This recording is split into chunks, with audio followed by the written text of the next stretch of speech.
मैं ऊपर से 1 रुपया भेजता हूं और गरीबों तक सिर्फ 15 पैसे पहुंचते हैं। ये बात हमारे देश के पूर्व प्रधानमंत्री राजीव गांधी ने बड़े दुख के साथ कही थी। वो दिन था और आज का दिन है। हमारे देश में भ्रष्टाचार की समस्या जस की तस बनी हुई है। कई सरकारें आई, कई नेता हुए, मगर कोई भी भारत से भ्रष्टाचार को खत्म नहीं कर पाया। मगर जब लग रहा था कि भारत देश से भ्रष्टाचार को खत्म करना असंभव है, तभी दिल्ली की सत्ता पर काबिज हुआ एक ऐसा शख्स जिसे भ्रष्टाचार से दिली नफरत थी। इस नेता ने अपना पूरा जीवन भारत से भ्रष्टाचार को मिटाने में लगा दिया था।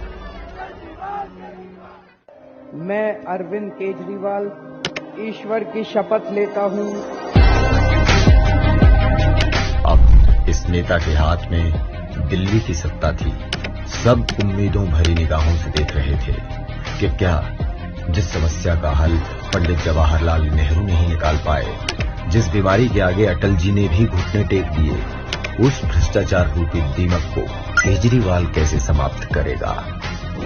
आज दिल्ली में केजरीवाल ने ये चमत्कार करके दिखा दिया है। आज दिल्ली के बजट का पन्ना पन्ना चीख कर ये कहता है कि दिल्ली सरकार से केजरीवाल ने भ्रष्टाचार का सफाया कर दिया।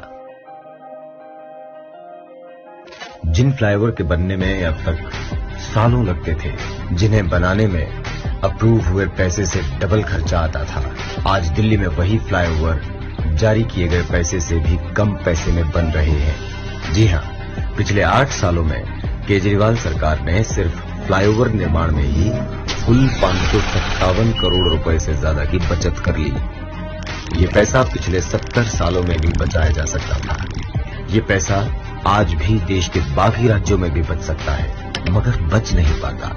अगर इसके पीछे कोई वजह है तो वो है गुड गवर्नेंस। केजरीवाल यूं ही मुख्यमंत्री नहीं बन गए। केजरीवाल ने पहले इंजीनियर और फिर सिविल सर्वेंट रहते हुए एक बेहतर शासन चलाने का हर वो राज जाना है जिससे बाकी नेता अछूते रह जाते हैं। आपने टीवी स्क्रीन पर लच्छेदार भाषण देने वाले नेता तो बहुत देखे होंगे, मगर भारत के इतिहास में जनता की जेब में पैसा डालकर बजट को मुनाफे में रखने वाला पहला नेता केजरीवाल आया है। आज हमारे देश पर 155 लाख करोड़ रुपए का कर्ज है।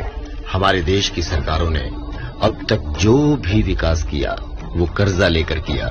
एक केजरीवाल ही आया है जो फ्लाईओवर भी बनाता है, स्कूल भी बनाता है, अस्पताल भी बनाता है, बिजली भी फ्री करता है और उसके बाद भी दिल्ली के बजट को मुनाफे में रखता है। अगर आप थोड़ा सोचेंगे तो आपको ये साफ हो जाएगा कि कैसे केजरीवाल का ये काम किसी चमत्कार से कम नहीं है। दिल्ली का रेवेन्यू तो अभी और बढ़ना था, दिल्ली को तो अभी और विकास देखना था।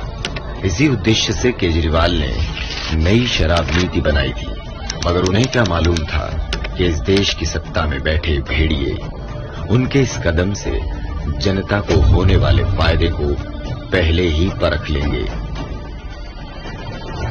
आज मनीष सिसोदिया, सत्येंद्र जैन, संजय सिंह के जेल में होने की वजह ये शराब नीति ही है।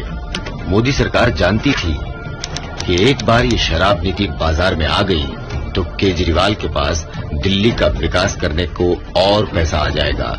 ये बात उस मोदी से कैसे बर्दाश्त होती जिस मोदी की पूरी सियासत देश को अनपढ़ और गरीब रखने में है। आज यही शराब नीति पंजाब में लागू है, जो वहां की सरकार के लिए खूब रेवेन्यू जनरेट कर रही है। केजरीवाल एक मध्य वर्गीय परिवार से निकले हैं। वो एक एक रुपए की कीमत बखूबी जानते हैं। वो जानते हैं कि अगर वो ऊपर से 1 रुपया भेजेंगे तो जनता उस 1 रुपए का इस्तेमाल कर उसकी कीमत दोगुनी कर सकती है, क्योंकि हमारे देश में वो काबिलियत है जो बिजनेस को बड़ा करना जानती है। आज तक हमारा देश भ्रष्टाचार की जंजीरों में जकड़ा रहा। केजरीवाल ने दिल्ली सरकार को इस जंजीर से मुक्त किया है। अब बारी भारत को नंबर 1 बनाने की है।